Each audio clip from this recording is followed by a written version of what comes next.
We're back with our final game of the day. G2 and Wolves both sitting at 8 points. Who can jump up further away from that big group of teams that have all got similar amounts of points and really set themselves? I know. Whichever team wins.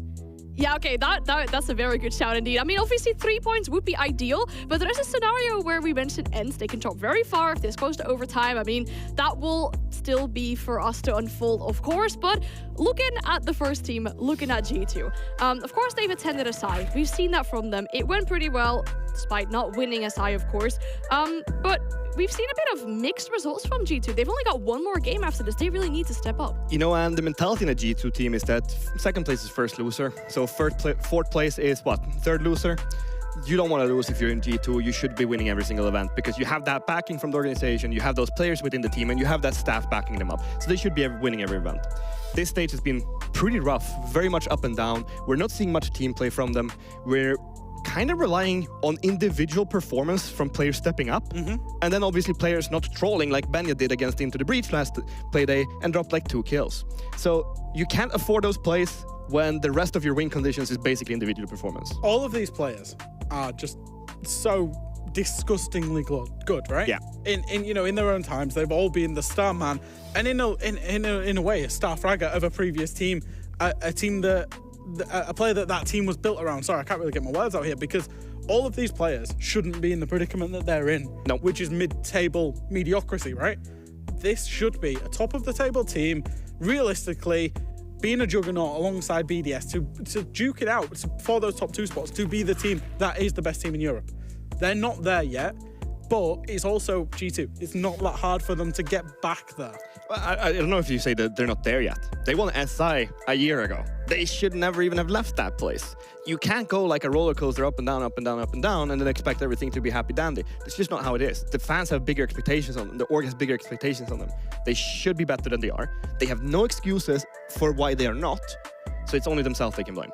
I mean, that SI win, of course, is very good. I mean, you'll see teams often after they have a bit of a dip, but still, as you mentioned, these players have that individual star power to be able to really solidify this roster. We have a comparison as well between, of course, their performances from SI with their performances from this stage. Yeah, it was just a valid comparison, and I think you can see, realistically, you've got SI 2024 on the right-hand side of your screen, Stage 1, this stage on the left-hand side of your screen. Now, statistically, SI is looking better apart from a minute detail in attack win rate, but G2 were dominant at SI on their defense win rate. They were not allowing people to get entries on defense. They were not allowing people to get set up, get into the map. They were literally just bossing them. This stage, they're not, and I think that's the big difference so far with G2. Attacks are actually decent. They're somewhat decent. A 50% attacking win rate this meta is great. Good. It's just the defense at the minute that's letting them down. It needs to be a massive step up. And I think one of the big changes for them is actually like the ADS time change that we've seen. Because these players are so heavily reliant on that individual fragging potential that they like to play aggressive. They like to jiggle peek their corners and they like to go up in their face. They can't do that with the new ADS time because it's just too slow for them. They need to find themselves again. And I don't know if they have that today. I think especially that defense win rate is really surprising to me, how it's dropped so much after SI. Talking about their opponents, we've got Wolves here. Wolves, we've only seen them once last week. That was a 7-1 that they got against Wild. And then they got a day to rest from the very tough and difficult matchup. Yeah, they did. It's kind of hard to judge where Wolves are at because of the last week and the fact that obviously they did have one game off. But Wolves are a team that are on a similar path, I would say, to G2, where they've had to rely on individual performances. As you can see there on your screen, Mowgli and Deadshot in particular, so good in terms of those big multi-kill rounds, those big clutch rounds. It is those two. The rest are all negative, the rest are all low APS. And I think that's one of their, I suppose, underlying problems. Last week we saw them put in a complete performance, but it was against Wild. Yeah, they need to step up, and it just seems that their team play is very much lacking. So I think that they're pretty much in the same spot, these two teams, because Wolves have been attending all the events as well, and they've been doing really, really well for what people have never really considered them favorites from Europe, but they always keep doing pretty decent. Yep. But they have lost their team play, because they're looking, as you said, it's Mowgli and Deadshot show. And that should not be the way it is, especially in a team that we remember from last stage. They played so aggressive, so much together, and we did see a glimpse of it in last playday, but then again, their opponent was probably not up to the standard. There's a really nice kind of juxtaposition of these two teams in this matchup here, in that both teams have had a season that's relied on individuals' performances to take them over the line. But actually, who will win this game today will more or less be determined by which team can put in the most complete team performance. So we're looking for, I suppose it's the same story for both teams. And last week as well, we of course saw the interview with Helby saying that, they're happy having that extra day to prepare against G2. The map might be a big part of that as well, what they're going to want to play against G2. I just hope it's no Clubhouse, because that would be 4 times Clubhouse today. No, it's the other staple in our map pool. We'll be heading to Oregon. Yeah, I think Clubhouse was getting put away by G2 pretty early after they've lost a couple of times on it this stage. Both teams have a very, very high preference for Oregon. Did want to see Labs, I'm not going to lie. But yeah, both teams have a very high preference for Oregon. It's one that G2 absolutely adore, but Wolves also love it at the same time as well. I mean, it's the one that Wolves always want to go to, and it's the one that G2 pretty much always wants to go to as well. The one thing when Wolves last played it, I can't remember the team they played it against, but I do remember them not executing as a team a lot of the time. For example, Kids Dom's attack, they would do a West clear, they would bring the book to move the player out of the kids' room and then try and plant on the big window, and the book was just absent. There was executes going off while people were still in spawn, all sorts of stuff. So I hope they've improved for their sake from that time, because it looked awful the last time they played it. We'll hope so for Wolves, but our players are ready, the game is ready, so we'll stop talking and directly send you to our casters for one more time. We'll take it away to Ace and Dez for Oregon between G2 and Wolves. Thank you very much, Anna and the guys on the desk. Yes, last game of the day, Tim, and it feels like a real EUL classic as well. G2 coming up against Wolves, and it has to be on a map like Oregon, of course, right? Certainly does.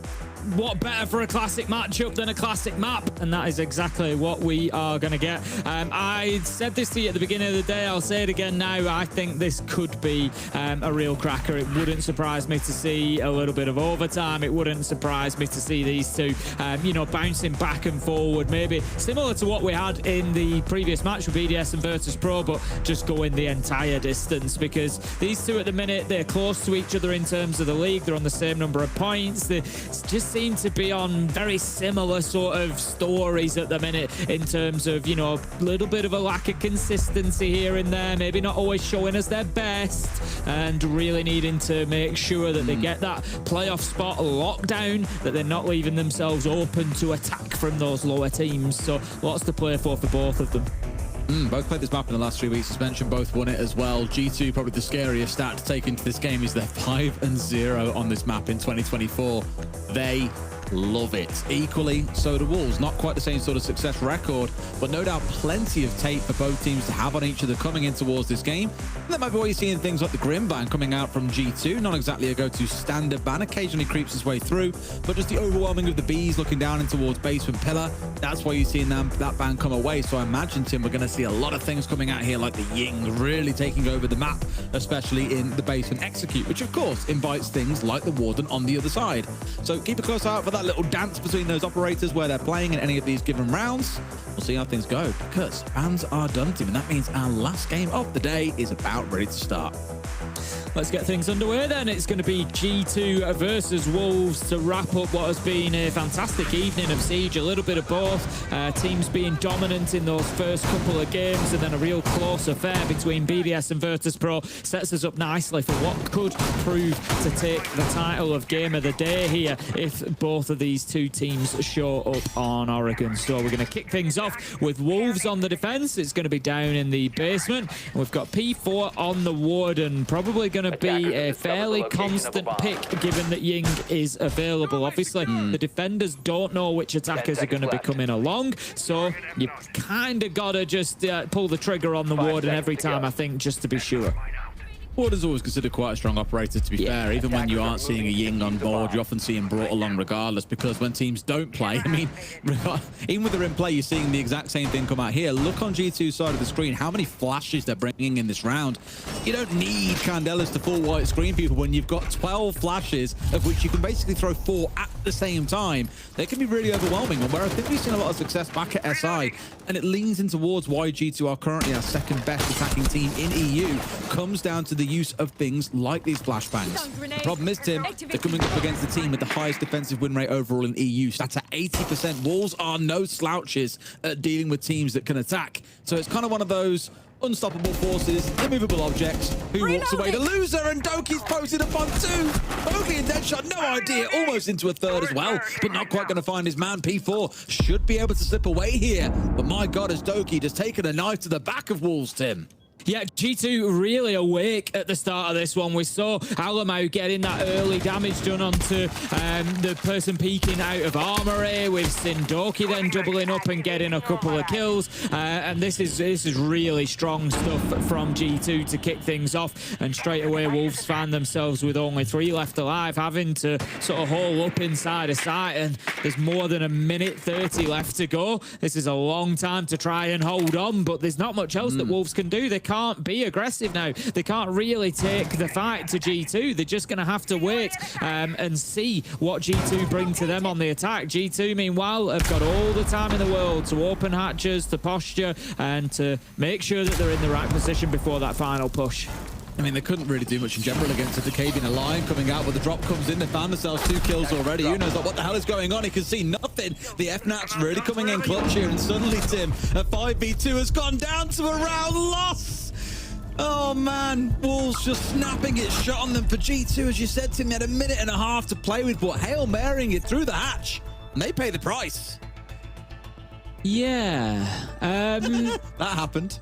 Okay. Yeah, G2, I've got to be critical there to say, you know, don't get me wrong, you know, sometimes a little bit of a push, a little bit of aggression, it wins. It, you know, it works, it gets you the round, but you've got 1:30. You're opening hatches, you've got drones, you've got utility. If they're playing behind all those things there, I just can't help but see that they win the round. You know, I can't see any other way that goes. But instead, just dropping the hatch, it's like they didn't know there was somebody at pillar, because Benja just dies immediately, of course, because there's somebody stood at pillar. And then the swing from the ward, and there was nobody then there able to trade it, nobody able to do anything. And I just think, you know, it's round 1, it's not the end of the world, but just feels a little bit haphazard, a little bit silly from G2. Now, what really gets me is, again, we were speaking about the number of flashes they brought along in that round, designed to overwhelm. They had the Decavian the Lion for the roam to force Wolves back to sight, and of course they did wonderfully. They got those 2 entries, they had 1.5 minutes to play against 2 players. They had the whole world laid out before them, but just could not coordinate and close. Very perplexing. I can guarantee that the group chat of all working on the show definitely lit up like a firework there as soon as that round went the way that it did. We'll see, of course, if fortunes can change here in round 2. Starting things out as Bowley just clearing his way through a few drones. Not going to find himself bit off the backside either as a result. So at least for now, playing a little more free. But do know that you're going to see G2 slowly enrapturing in here, closing in anyone that might be playing a bit too far out. Cheeky angle from Virtue. Not going to find his man. Going to really try to hard challenge onto that master door from behind the shield. Is going to give the position up, drop back into pit, and just play it from a slightly longer angle there, Mowgli. Keep himself alive a little bit later. They don't want to be giving anything away. They were 3 versus 5 last time. They'll count themselves lucky to have won the round, I think, overall. And not for a G2 mistake. I think that might not have been the case. So Wolves this time not wanting to lose that entry death quite so quickly. Instead, we're going to have the pressure now being mounted by G2 as they manage to take over trophy, going in there behind flashes, and it's going to be tricky now for Wolves to play inside of pit. I'm really making news here with Virtue on the Deimos. Of course, he's not the go-to entry. He's not normally the guy you see charging in looking for kills. So here, it is much more about making use of the information game that comes out of the Deimos. They tried one, it failed onto the Mute initially. The second one to the Solid Stick connect. And here, Ben just starting to work his way through. Has found himself 1, Doki into another 2. G2 starting to gain some ground here, Tim. Bibu does push forward though, looks to get aggressive. Manages to find 1 before dipping his way back into sight. Diffuser is down, will be collected now. Leaves us 3 versus 3, but it's Deadshot to pick up Doki with a nice headshot. And this site is so defensible with 3 of you left, especially if you have the advantage. Alamo and Virtue, they're going to have to get something going. They're both kind of on the same side at the minute. Maybe it's a difficult one. Push separately, make them look opposite directions, but then you're not in a position to be able to impact on each other's deaths. It's not going to be an easy finish for them. 45 seconds, so they do at least have time on their side for now. Alamo was below there trying to spray someone out inside a kid's bedroom, but can simply find nobody. They have to try and recover this round somehow, right? Sort of idea here in the challenge up towards bedroom, but there's a second player holding side a trophy. Virtue's got to be really careful as he tries to round his way through here. Ready and waiting. He knows that there's no doubt someone in behind that shield, but he's managed to get the cross in. Tim, he has snuck his way through, but finally he falls down to Bibbo on Armory Stairs. Nalamau can do nothing but stare skyward, thinking, well, what now? The questions will always be around this, you know, why is he sat down here staring at a single vertical angle when Virtue fighting for his life trying to get the diffuser back? 10 seconds to Alabama does go top floor, manages to find one. As you say, unlikely to find another. He's going to air jab off with 5 seconds left to go. I'm not sure that that's the play. Alamau goes looking for another kill, finds one, can't get his last man at that point. Wolves decide, yep, you know what, we're out of here. There's going to be no more, giving G2 the opportunity to close out the round. I really panicked for a second. I was like, why is the air job in the door? Yep. I get it. You don't want to get flanked on, but you've seen the clock, right? Right? But ultimately, they wouldn't have had time, I think, to flank onto him either way. Almost gets it off as well. Bibu, if he'd really overpeaked that one, would have been paying the price. And G2 in for a timeout extremely early on, Tim, because I get it. They've been giving away some real good commanding situations here, or just not playing as a team. Like I mentioned, Virtue and Alamau completely on different pages there about what was going on. And with Alamau as the IGL, he should really be the one coordinating those efforts rather than staring at a ceiling for the rest of the round. Absolutely, and it is a very quick tactical timeout coming in. So obviously not happy with how things have gone so far. Managing to not throw away 2 rounds, but certainly that first round, you've got to ask big questions, as we did at the time. You know, there's going to be some corrective action discussed there from G2, I'm certain of it, because they can't just be sort of full sending it like that when they've got everything they need to push forward. And again, a difficult one for them there. They did get into trophy early, but then they just allowed these flanks to happen and just never really, you know, secured that control. Well, I hope after attack timeout we see a very different style of G2 coming out here in round 3. Now we go to the offside. This is the best time to come away the winner. I'll come back again to what Fresh was talking about on a previous EU play day. Oregon becomes quite predictable. Or in fact, no, it wasn't on a play day. I want to say it was his own stream, actually. Oh, no, I've admitted to watching Fresh's stream. I've screwed myself there. But he was talking about how realistically you expect defenders to win downstairs, expect them to win top floor, and the offside is where the attackers then win. Rinse and repeat 4 times over, and that tends to be the flow of a game of Oregon. And so far, it has started out that way. If G2 coming on here, we are on course to have that 4-2 half that many come to expect when on this map. What I do like from G2 is that we're finally seeing that Ying come along. I am all for saying, let's run 12 flashes, and that's our alternative to a Ying. When she's banned, when she's available, you can do a lot with one operator. You can bring her out along a lot of other utilities, such as these smokes, the EMPs, whatever else you might need to get the job done. And so I like it. They have got to change up in tack. We've got Uno on the Monty, really trying to force things up here behind the Monty as being their spearhead in this attack. Yeah, definitely a different setup here from G2, recognising that there's been some problems. I'd expect Doki to try and open this wall pretty quickly. There is somebody on the other side of it. I think they might be aware of that, just with the way that they're shaping up. Benja just dipping himself back from that challenge, and there we go. That comes the Selma, which is going to force Bibu off that angle. Right sort of idea. The first ball coming out as well, you'd hope at least keeps him at bay, but Bibu is moving quite freely at this point. I don't know if he's had a chance to go through a jammer. So might find himself a little bit exposed here with G2 with the right sort of idea. Keeping things nice and simple though, want this Monty in scot-free. Opening up the second part of this wall here to get their march on forwards. And really, with 2 minutes on the clock, they can still engineer this out the way they want. I just worry, Tim, that they're leaving so much map control in favor of walls here, but they can play these long angles if they want and just torch them from there. Yeah, exactly that. I'm not really sure what the plan is for getting a plant down at the minute. Uno is there in the corner, but the Ying is not with them, so it's not like they can just flash everybody out, for example. They're going to need to deal with these operators. Uno goes to drop the shield. Can he find a kill? Yes, he can, but there's 2 coming for Wolves. Make that 3 as Mowgli finds the impact nade finish onto the Monty. And again, G2's ideas have just crumbled in front of them. 1 versus 4. Deadshot picking up Alamau. And this is not likely to be anything other than a complete defensive sweep for Wolves. And that's exactly what will happen. 3-0. 3 rounds on the bounce, and I mentioned, you know, G2's punishment here might be that they haven't got a lot of map control, and Wolves exploit it to the max. That flank coming up basement, even with the air jab in place, just goes to show you can't always rely on the air jab to do the work for you. And they get the punishment off on the flank as well. The inside plays too. Fantastic stuff. and Virtue's the one forced to try and make something happen by coming back down Armory stairs. Just a little bit too direct to sight there, I fear, but Wolves have played the game before them. They've played the map very, very well and have really made use of that control. So no win after attack timeout, Tim. Now we go back down to the basement. This could be a concern. It definitely could be. You know, you now, after you win that third choice side, you're now looking at a position where Wolves are thinking, we could have 5 defenses here. You know, even if we lose the third choice site on the second attempt, we're still going to go 5-1. They're going to expect to lock out basement and to lock out dorms. The question for me, or the point that G2 need to prove here, is they made a mistake in round 1. They had a great start. They were 5 versus 3. My concern for G2 is they're not going to get as good a start this time. It's unlikely that Doki goes in and just picks up a double to start the round off, and they're 5 versus 3 with all the time in the world. That's probably not going to be the case. Wolves aren't going to allow that to happen again. And if that's not the case, have G2 got what it takes in the locker to be able to get this round done, or do Wolves close it out a little bit easier than they did last time? This here we are seeing that Ying on side, and now I keep on like sticking all the cards on the Ying. It's not ban pick it. It's not always that straightforward. As said, we've seen them try a couple of things, and even here there's 9 flashes on side once again.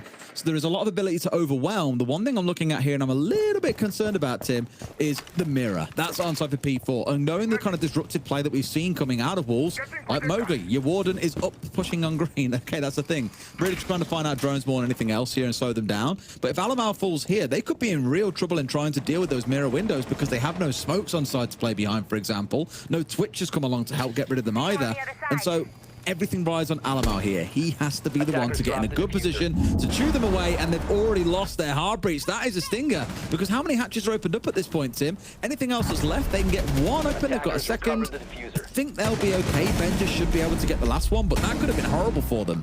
Yeah, it certainly could have gone wrong quickly there, but as you say, they will be able to have all 3 open, which is what they're going to need.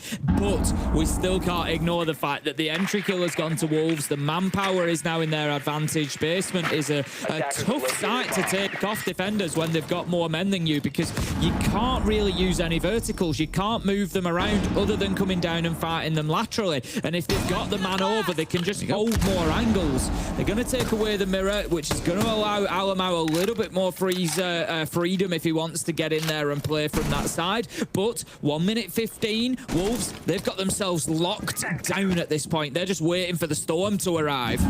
Benja really becomes that man here with all these Candelas in back pocket as well. Like, we've got Alamau doing all the work, getting rid of the mirrors and doing I want to say a good job with it overall. I didn't see if that second one got caught out by one of the Wamai magnets, but you're looking towards Benja here to make this one happen. It's down to those Candelas, it's down to the dumping, it's the EE1Ds coming out as well. It's going to be a flood in towards the site. Certainly looks that way. Benja is going to be just on top of that hatch. Down go the Candelas. More likely to have success with this because they've dealt with Pillar this time. However, it's Mowgli on the Warden that's there and still waiting for the drop as it doesn't come after the Candela. He's going to save the glasses. They go back on as Shinka manages to find Doki. Mowgli needs to be careful from rear stage stairs. Doesn't want to give himself away. Goes in and gets almost a freebie onto Virtue. And it's falling apart for G2 here. This could be a flawless round. It is indeed. And that's Wolves 4-0 punishing G2 right now. Oh dear, oh dear. They don't know the left hand from the right at this point, Tim. It's absolutely crumbling, and I think someone's got a few words to say. Fabian, what you got for us? Yeah, I mean, if you look at that last execute, right, they're in a 4 versus 5, and they're trying to do a utility execute into their opponents. They know they're coming, so there's no surprises whatsoever. They lose that round. First round on basement attack, they are 5 versus 3 manpower advantage. And at that point, they go with no utility to try to do a surprise attack on the basement. Where is the logical sense in this? There is absolutely none. G2 have lost all of their win conditions, and they're not figuring out the new ones, and they keep messing up round after round, and it's not looking good for them. Thank you very much, Fabian. It's one of those I'm looking at too. I'm thinking even with the tap timeout coming in early on, it's on the boys to figure this one out. And often a criticism levied against G2 is when Alamau is not being that on-form IGL, the one leading the boys through the troublesome times, it's very hard for them to get back on track. And I don't want to put all the blame on him here. It's a team game after all, but we are seeing the team, as Fabian said, just making these really logical decisions and crumbling when it looks like they should be thriving, Tim. 5 Yeah, they should. There's been rounds that they absolutely should have won. There's been rounds that, you know, we can't just all put it on G2, you know, sort of throwing the rounds away. Wolves have been setting themselves up well. They've been taking advantage of mistakes. If they're going to be offered a flank, you better believe that Wolves are going to take it and they're going to find some kills from it. So, you know, on the positive side, Wolves really are winning these rounds and taking them away from G2 at the same time. So G2 here in round 5, going to be attacking onto Dorms this time. And again, last time it was kind of a close round. It was back and forward, but it was the round that I was referring to where BB was just allowed to play through Master Closet, pick up a kill, dip back inside a site, and just level things up at 3 versus 3 on site. And then Wolves were just able to sort of win out by attrition at that point, and you picked up on it. Alamo, Virtue not really working together in the 2v3, and so I'm just looking for some better cohesion, better teamwork from G2, and as Fabian said, some better decision making overall. I think it started by not losing someone too early on. You're bringing a Lion, you're bringing a KB on side. Like, you have the tools here to suppress the would-be roamers from shooting you in the back or catching you off guard here. That's what started out so well for them in round 1. I know Durkee got the 2K in towards Kitchen by pushing into Dining, but it was off the back of the call coming in from the DKB and really starting to light things up for them. We started strong, and we can do so again. They're really going hunting here. Piranha's Pit being opened up in Kitchen by Alamal, but simply not going to find his man. Shinka is down to half HP. EE1Ds are coming out. Scans are coming on through. But once more, keep an eye on Doki with those Candelas, because that should be the utility-focused execute that we need. And he's gone with all 4 Candelas in back pocket. What a pickup from Deadshot on the entry there, finding the headshot onto Dorky. Alamau, I was just going to say, is doing some great work below. He's making the defenders so uncomfortable inside a site, opening up so many of those key spots, but at the minute, they just haven't been able to get anything out of it. I always say this, what are you getting for your utility? And the skeleton key is utility in itself. What are you getting for it so far? Nothing. G2 are giving it away for free. P4 picks up Alamo with the shotty. That's going to leave us now 5 versus 3, and it's looking dire for G2 at the moment. Will be rounding himself in as well, right sort of idea. It's going to force him away, and Benja runs straight into the waiting arms of the enemy team. It's crumbling here as 1 by 1. G2 are just falling apart. Deadshot really fancied his chances for a second on towards Virtue. He's been penned in by 2 players down here as well. So you've got 1 rocket challenge around satellite window / bottom of White Stairs, 1 on double window, and that's all they've got. Deadshot will hit the deck. Not bad from Uno, but they've got to convert the round somehow, Tim. And against 4, with 20 seconds on the clock, it feels impossible.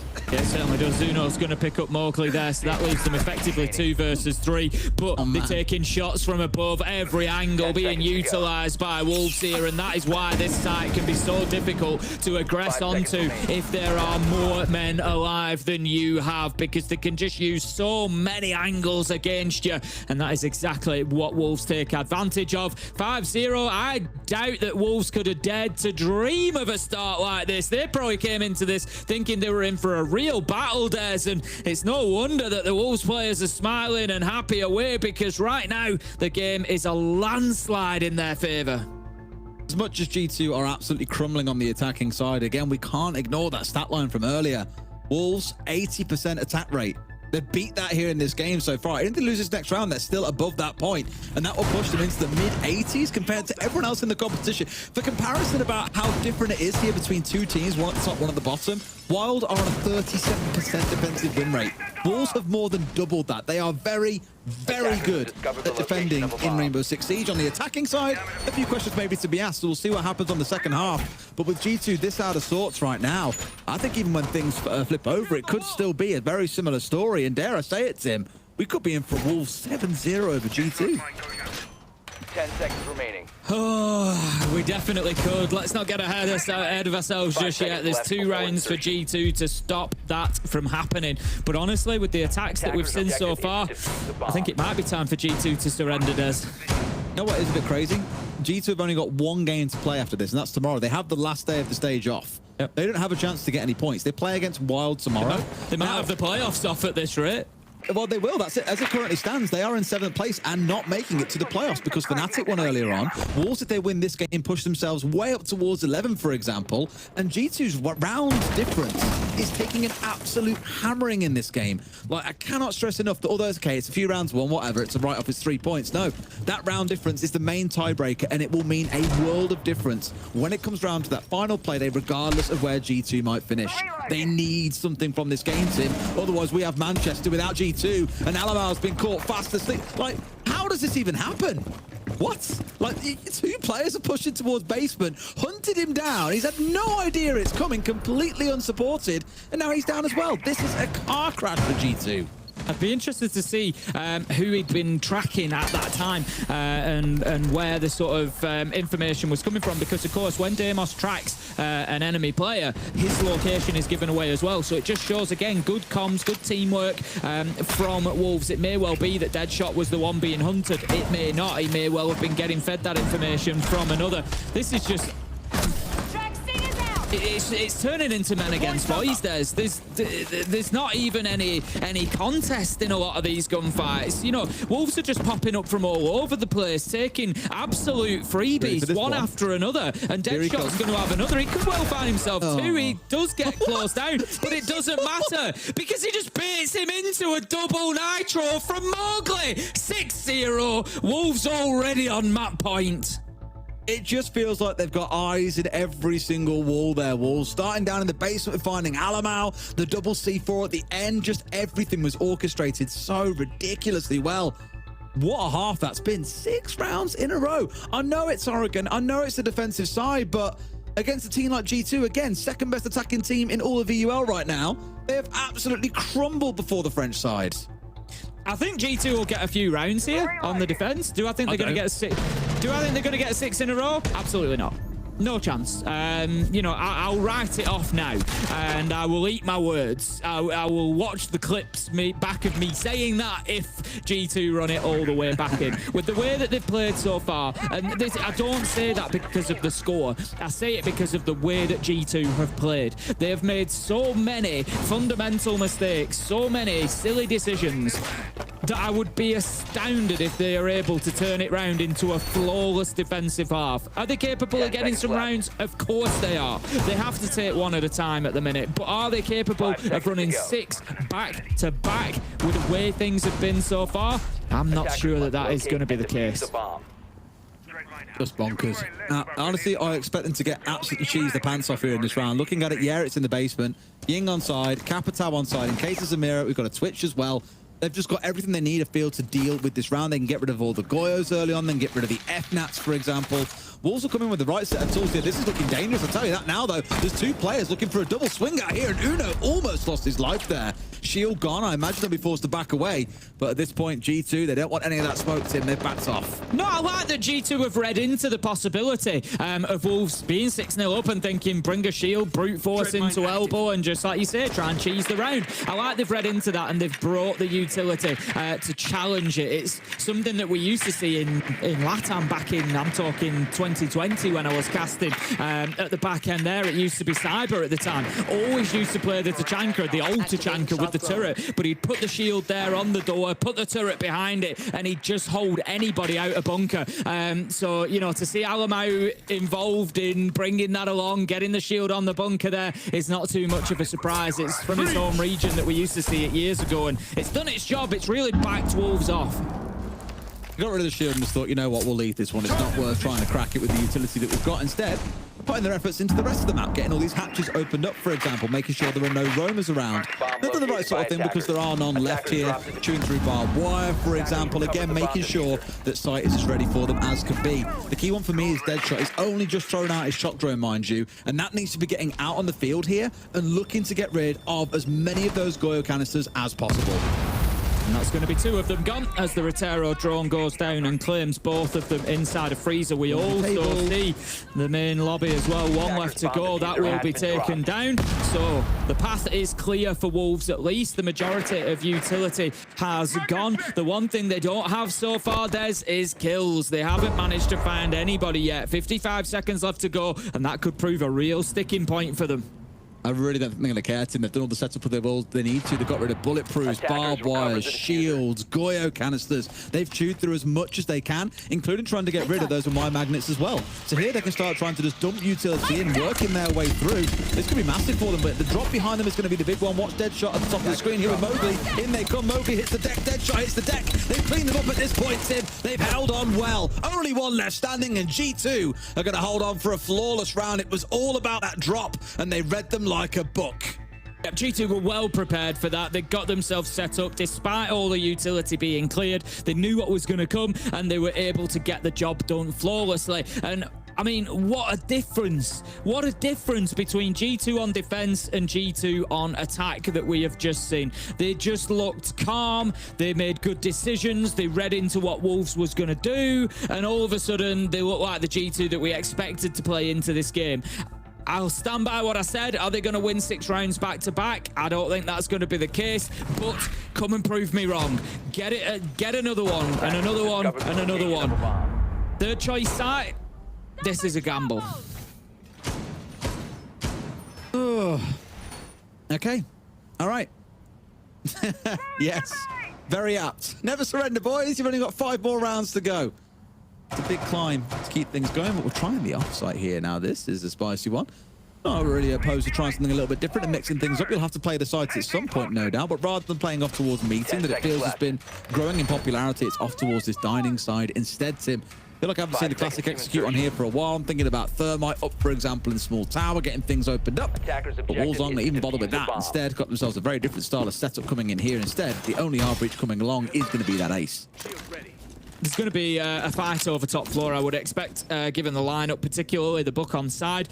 Try and get P4 in there, working through kids' dorms and dorms, opening up the ceiling above, force them out of kitchen, maybe go for a little plant on kitchen to meeting wall, maybe go for a little plant on kitchen door, rather than trying to play it into dining. It's all going to depend whether they can get that top floor control or not. They don't have any hard breach at all, so if I was going to say if Attic's been reinforced, they won't be able to get in through there. It hasn't, so that is at least going to give them a method of ingress to get in towards pit and be able to start pressuring these top 4 players.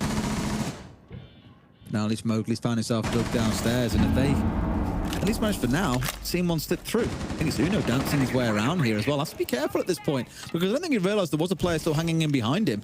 Of course, they'll have a good idea of where he was with the phone call ringing out off the back of it, but in a spot here we could get pinched unless he wants to drop away, and drop away he shall. Back down into the basement. Now where does he reappear? Multiple sets of stairs to work on through. It looks like it'll be Freezer up towards Zulu.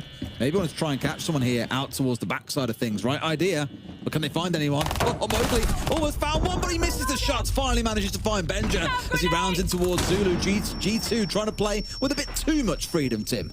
Yeah, I'd like... Oh, there we go. Mowgli's going to be taken down in the trade. Alamau picks him up. Shinka still on board. One Selma used, but they're going to need more because they need to clear out meeting. They need to get themselves into a position to be able to plant, and that might mean just opening that wall up. It isn't reinforced between kitchen and meeting, but it's the rear stage wall particularly that they might want to take down. Doki gives himself away. P4 is going to pick up the kill. Big advantage here for Wolves, and they're looking to get this close, but they still haven't won that fight over top floor. I don't really understand why G2 are so locked into this. They're so keen to come swinging in, and Wolves are like, hey, you're not defending top floor fully. You've got a reinforcement set up downstairs. Sure, that means top floor's a bit easier to cut through like Swiss cheese, Tim, and they've picked them off one at a time. Virtue's down to being the last man. It might not be a 7-0, but my God, does it feel like it, Tim. Oh, this is going to take a real hero moment now. They know that he's in green as well. You can see as Bibu's just quick peeking around the corner. He's just waiting for that support. 30 seconds. Wolves just need to get either side of him here, and that's exactly what they're going to do. Shinka moves around the corner, but Bibu, he goes too soon. They're giving Virtue the opportunity here. The challenge comes in. He's going to have to make his way back into sight as Shinka looks to put that diffuser down. Deadshot's on the cover, and Deadshot finds the kill. He closes out what has been an emphatic victory for Wolves, completely shutting G2 down. 7-1. What a result for the French side. And a sorely wanted one by them. That puts them straight up into third place here, jumping ahead of Team Secret. and they're going to absolutely enjoy these last couple of days where they have a chance to push into even second spot potentially, Tim. It's going to be explosive, and a lot of questions will obviously come about G2 from this game. We did not see the G2 that we've seen at previous tournaments or in previous stages. A very, very different affair, but you can't take it away from Wolves. They've played a very good game there. They defended well. They've attacked even better, arguably, in that second half, and they've got it done. Absolutely, they smashed them to pieces. There's no other way of putting it. Wolves have come in with a game plan. It's worked perfectly, and G2 have helped them out by making some bad decisions along the way and, you know, not really utilising everything they've got in their hands. But yeah, a great night for Wolves. They're going to be very happy with that, I've no doubt. They will have expected a tougher game. It didn't come for them, but 7-1, what a result. I imagine there's going to be a host and 2 ex-G2 members of staff that are going to be scathing on the desk. Let's go over to them now and get their thoughts. Thank you so much, Ace and Des, for all the casting today, of course, as well. You know, 3 times Clubhouse, not necessarily easy, but you made it easy to listen to, for sure. Yes, Wolves, back-to-back 7-1s for them. Absolutely amazing. Oh, it was incredible from them. Yeah. We challenged them to step up onto Oregon. That's exactly what they did. Back-to-back 7-1s, I think. Wolves looked very, very lost about 10, 15 days ago as a team, and they came back, and they've now come back with 2 back-to-back incredible team performances. Not just Mowgli, not just Deadshot. Sure, those guys had good games, but actually, Bibu, P4, Shinka, they were all stepping up in their own way as well, and they operated as a team. That's the Wolves that me and you love, Fabian. That's the Wolves that me and you will talk about forever. Yeah, I mean, we did that last stage. I think every single game last stage, you and me said, we love this Wolves. We love this Wolves. We love this Wolves. And this stage has been, where are our Wolves? Where have they gone? Where have they gone to a new territory? We don't know. Now we have the Wolves back in the park, and they're playing ball. They are. I mean, looking especially with this matchup that was ahead of them today, they started on the defense, and like you said with the call-in, right, you'll expect to win those first 2 rounds, then maybe lose that tertiary bomb side. But G2 really was struggling to find anything today. I mean, they weren't finding anything because they were making so many individual mistakes, and I think that they tilted halfway through that defense or their attacks, because what Wolves did there, they had 2 anthroids in the first round, and it was like, why have they reinforced the entire CC wall? And then they're dropping Kids Hatch, and they're running straight into Doki. And I'm like, okay, so Wolf looks really lost in his first round. And then G2 just tries to surprise them when they've already gotten the 2 entry kills in surprise. What are you doing? I have no idea. Wolves, however, they came back, they played good together, they played with each other, and they played off each other. And it paid off. You said G2 tilted halfway through. Yeah. I think they tilted maybe after that first round. They could have very well have. Honestly, I mean, they got handed a gift. They got handed 2, not just 1, 2 entry kills on a silver platter. Doki stood in dining, finds 2 kills onto Deadshot and Mowgli. Cool. G2, let's just win a 5 versus 3. What do? They troll it They don't drone sight it, they just all drop. And then they execute with utility in a 4 versus 5 3 rounds later. It's like, you're doing it completely wrong way. You shouldn't have done that at all. But we have to praise Wolves for how they played. They looked like a team that communicated and coordinated with each other. And what we saw is like, take that double C4. They baited G2 into that. So it's small things that Wolves improved on, but they look a lot better, and we should be really happy for Wolves. However, G2, I mean, at this point, you can just pick up me and Fresh to play even, because, I mean, last time you said that, they did pick you up. Yeah, but that was the coach. I'm already taken there. Maybe I can play in one team, coach one, and cast an EUL. All right, I see. No. It's been good for Wolves, of course, to have you two be so happy about this. On the other hand, G2, thank you for having my 2 analysts with their hands in their hair currently with what's going on. And usually after a game, we have a player highlight. We're going to try something different, Fabian. You'll guide us through it. So player highlights are usually what we bring up. But I've done a player/team low light, I guess. Here you go. You have 5 players on my low light. And honestly, I'm just appalled with their entire game plan or their approach to it. I don't know what they were doing. We could have brought any of the Wolves players up here because I think that they had a really good game. All of them, they played really good off each other. But what the hell were G2 up to? All their win conditions completely out the window. They played individually and they lost their anti-duels, which then led on to Wolves taking back the rounds and completely dominating them. I think G2 were absolutely domesticated today, and they were just, in the bin. In the bin, unfortunately, for G2, but I believe we get to speak to a man who would be very happy about that result from this game, as I believe we have Bibu on the line. Good evening. You get a back-to-back 7-1. That must be amazing.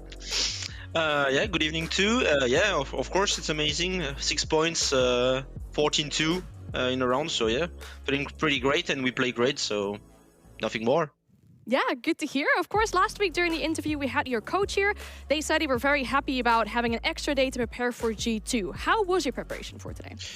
I mean, like everyone, like against every enemy team, like it's just we had one more day, and in these schedules where sometimes you have 2 games, it's better to have one more day of practice when you need to work on communication strategies, prepare some stuff sometimes, and also preparing a really strong team that we know that have good staff and they can prepare also.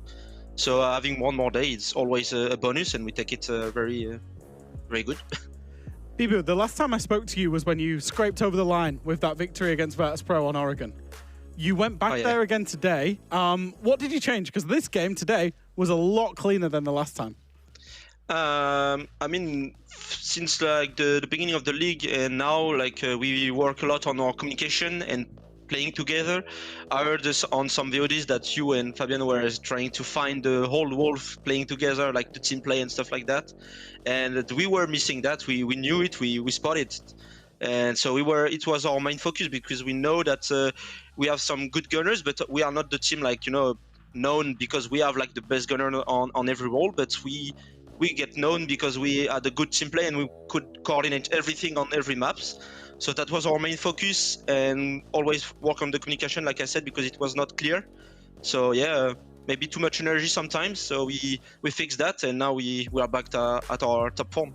Do you think in a way it feels for me a little bit like you guys when you were in Atlanta, right? You were struggling a little bit in Atlanta, and then you just refound yourselves again, and you became this top team. Obviously, it didn't quite pay out because you ended up going out in playoffs. But is it similar, I guess?